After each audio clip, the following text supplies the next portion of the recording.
Hello friends, welcome to my YouTube channel Sinha Study Circle. I am Sanjay Sinha, your English guide. आज ये narration का last class है। अभी तक हम लोगों ने हर तरह के सेंटेंस का इनडायरेक्ट नरेशन बनाना सीखा, चाहे वह असर्टिव सेंटेंस हो, इंट्रोगेटिव हो, इंपरेटिव हो, ऑप्टेटिव हो, एक्सक्लामेटरी हो या लेट वाले सेंटेंस हों। आज हम लोग नरेशन का कुछ स्पेशल रूल्स देखेंगे, स्पेशल रूल्स ऑफ नरेशन। हम लोग जानते हैं कि मॉडल ऑक्सिलरी को पास्ट टेंस की स्थिति में हम लोग करस्पॉन्डिंग पास्ट टेंस में बदल देते हैं। शैल शुड में बदल जाता है, कैन कुड में बदल जाता है, मे माइट में बदल जाता है। पर मस्ट के साथ एक स्पेशल रूल है जो हम लोग आज देखेंगे कि मस्ट से अगर ड्यूटी या ऑब्लिगेशन का बोध हो तो हम लोग मस्ट को चेंज नहीं करते हैं, लेकिन अगर मस्ट से प्रेजेंट टाइम का बोध हो या फ्यूचर टाइम का बोध हो तब हम लोग उसे बदल देते हैं। Has to, had to, will have to, would have to में चेंज करते हैं। वैसे नियम हमने आपके लिए लिख दिया है कि यदि रिपोर्टेड स्पीच में मस्ट हो तो मस्ट से ड्यूटी ऑब्लिगेशन का बोध हो तो मस्ट ही रहेगा। जैसे ये सेंटेंस आप देखिए, he said one must do one's duty, कि हर आदमी को अपना कर्तव्य करना चाहिए। We must respect our parents, हम लोगों को अपने माता पिता का आदर करना चाहिए, यह एक नैतिक दायित्व है। We must love our country, we must obey our teachers. यहाँ पे मस्ट से क्या हो रहा है, ड्यूटी या ऑब्लिगेशन का बोध हो रहा है, तो यहाँ हम लोग मस्ट को चेंज नहीं करेंगे। और जो टेंस का रूल है, जो प्रोनाउन का रूल है, उन सब का हम इस्तेमाल करेंगे। तो आइए देखते हैं।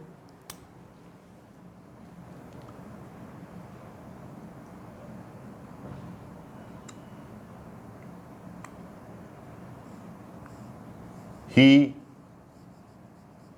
सेड दैट, वन है तो वन ही रह जाएगा। That one must do one's duty. यहां पे हमने मस्ट को चेंज नहीं किया। She said, she said that.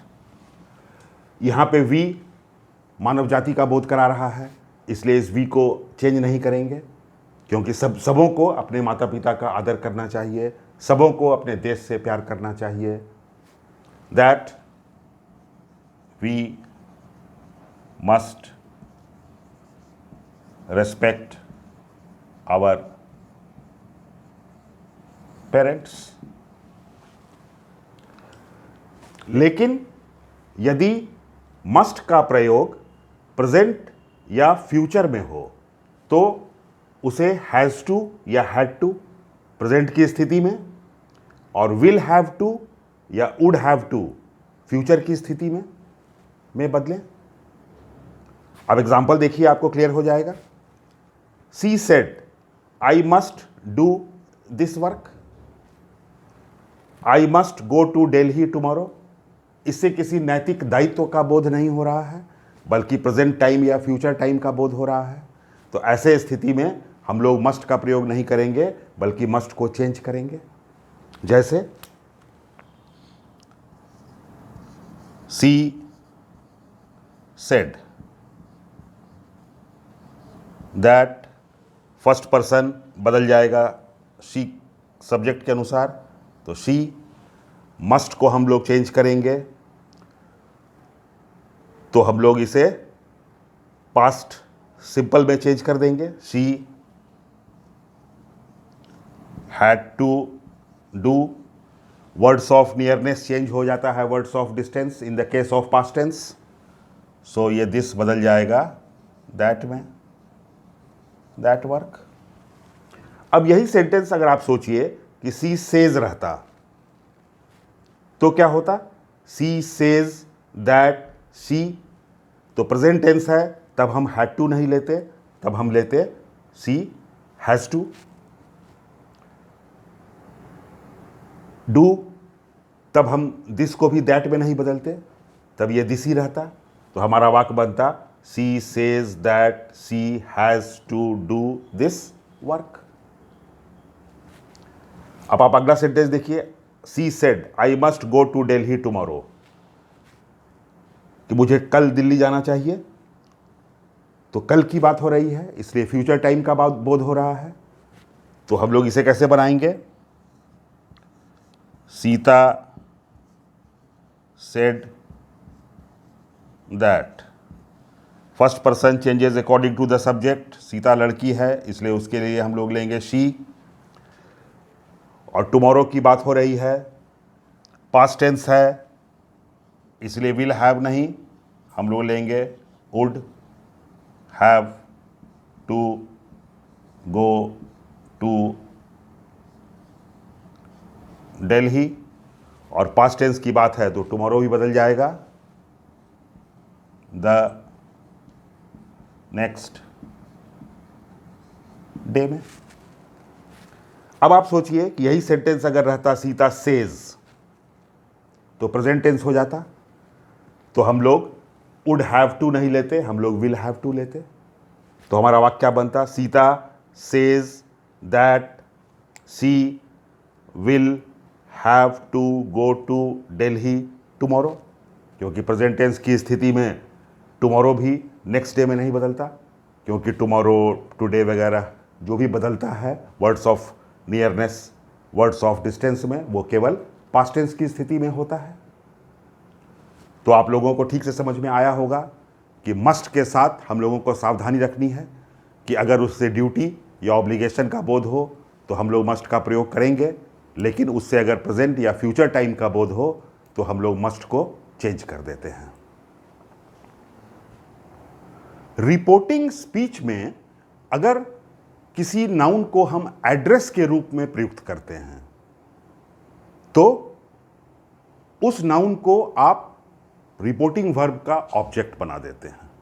जैसे आप कहते हैं राम कम हियर और कम हियर राम, तो यहां राम को क्या किया जा रहा है, एड्रेस किया जा रहा है, तो इस एड्रेस वाले नाउन को आपको रिपोर्टिंग वर्ब का ऑब्जेक्ट बना देना है। जो हमने लिखा भी है कि रिपोर्टिंग स्पीच में एड्रेस के रूप में किसी नाउन का प्रयोग हो तो उसे रिपोर्टिंग वर्ब का ऑब्जेक्ट बनाकर लिखते हैं। जैसे एक उदाहरण आप देखिए, she said you are foolish Ram, तो राम यहां पर क्या है, एड्रेस के रूप में प्रयुक्त हो रहा है, यह सब्जेक्ट नहीं है।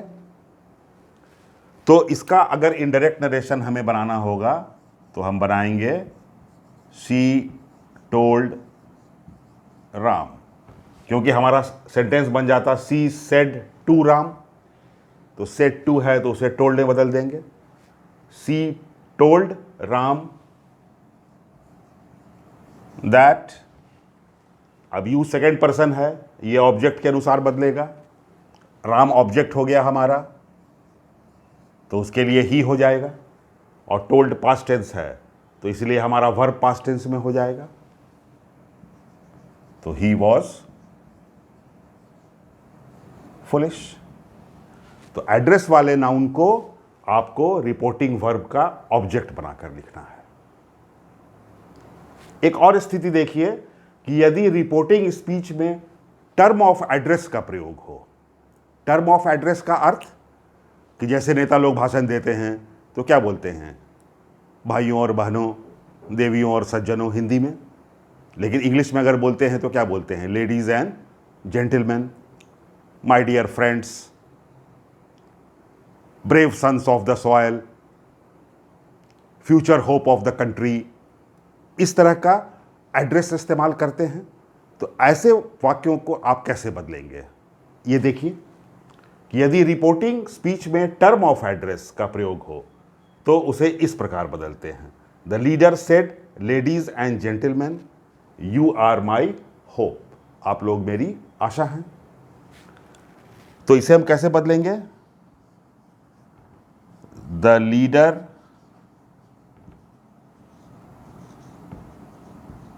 addressed the people as ladies and gentlemen and said। तो जनता को ही संबोधित करेंगे, इसलिए पीपुल हमने अपनी तरफ से लाया कि the leader addressed the people, कि नेता ने जनता को संबोधित किया, और संबोधन क्या था? As ladies and gentleman. और उसके बाद उन्होंने कहा एंड सेड, अब हम यू आर माई होप का इंडायरेक्ट नरेशन बना देंगे। तो यू सेकंड पर्सन है, वो किसके लिए आ रहा है? जनता के लिए। Said that they were, addressed past tense है इसलिए वर्ब पास्ट टेंस हो गया, और माई फर्स्ट पर्सन है तो ये बदलेगा किसके अनुसार? लीडर के अनुसार। लीडर सिंगुलर है इसलिए क्या हो जाएगा? His hope. तो हमारा सेंटेंस बनेगा the leader addressed the people as ladies and gentleman and said that they were his hope. एक और सेंटेंस देखिए, आपको और भी क्लियर हो जाएगा। Modi ji said to the people, यहां पर पीपल मेंशन्ड है, यहां पर पीपल मेंशन्ड नहीं था तो हमने उसे अपनी तरफ से लिखा। Modi ji said to the people friends, तो संबोधन उनका क्या है? फ्रेंड्स। मैं भी आपको संबोधित करता हूं जब शुरू में, तो क्या कहता हूं? Hello friends, hello guys. तो ये संबोधन है। Friends, here I thank you all. तो आप कैसे बनाएंगे इसे? Modi ji addressed the people, कैसे एड्रेस किया उन्होंने? एज फ्रेंड्स एंड सेड, तब उन्होंने कहा, क्या कहा? And said that here I thank you all. तो अब आपको याद होगा कि पास्ट टेंस की स्थिति में हियर देयर में बदल जाता है। तो दैट देयर, आई किसके लिए आएगा? मोदी जी के लिए। There he, said past tense है इसलिए I thank present simple will change into past simple. तो ही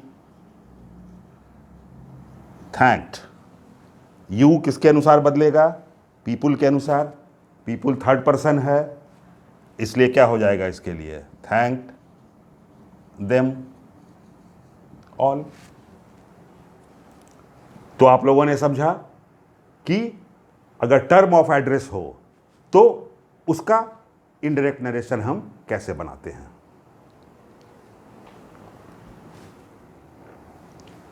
अगला रूल आप देखें, यदि रिपोर्टेड स्पीच में ओ वेल, यू सी, ओके आदि का प्रयोग हो तो उसे हटा देते हैं।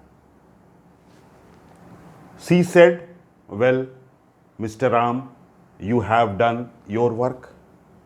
अब इसे कैसे बनाइएगा आप? शी टोल्ड, वेल को तो आप हटा देंगे। मिस्टर राम क्या है? एड्रेस है, तो इसे आप रिपोर्टिंग वर्ब का ऑब्जेक्ट बना देंगे। She told Mister Ram that, क्योंकि वेल हटाइएगा तो आपका बनेगा क्या? She said to Mister Ram, तो सेड टू बदल जाएगा टोल्ड में। तो she told Mister Ram that, you second person है तो ये राम के अनुसार बदलेगा। राम सिंगुलर है इसलिए ये ही हो जाएगा। टोल्ड पास्ट टेंस है इसलिए हैव बदल जाएगा हैड में।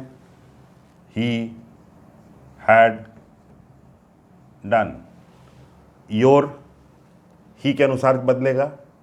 He had done his work. तो इस तरह के शब्दों को ओ वेल, यू सी, ओके को हम लोग हटा देते हैं और तब उसका इनडायरेक्ट नरेशन बनाते हैं। एक अगली स्थिति देखिए कि यदि रिपोर्टिंग स्पीच में good morning, good evening, good night आदि का प्रयोग हो तो रिपोर्टिंग वर्ब में विश, विशेज, विश्ड या बिड, बिड्स या बेड का प्रयोग करते हैं। बिड का अर्थ होता है अभिवादन करना और बिड का पास्ट टेंस होता है बेड, तो हम विश्ड भी लिख सकते हैं और बेड भी लिख सकते हैं। तो एक सेंटेंस हमारा है, my classmate said to me good morning, you have finished your homework. तब इसे हम कैसे बनाएंगे कि my classmate,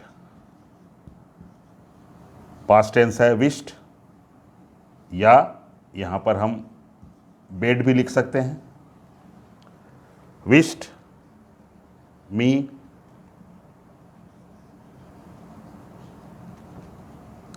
wished me good morning and said that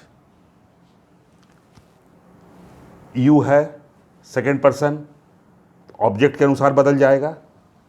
मी है तो उसका सब्जेक्टिव केस क्या हो जाएगा, आई। यू हैव पास्ट टेंस है, आई हैड फिनिश्ड। यू के अनुसार योर था तो आई के अनुसार क्या हो जाएगा, माई होम वर्क। मैं उम्मीद करता हूं कि आप लोगों को अच्छे तरह से समझ में आ रहा होगा। एक अगला रूल देखते हैं कि अगर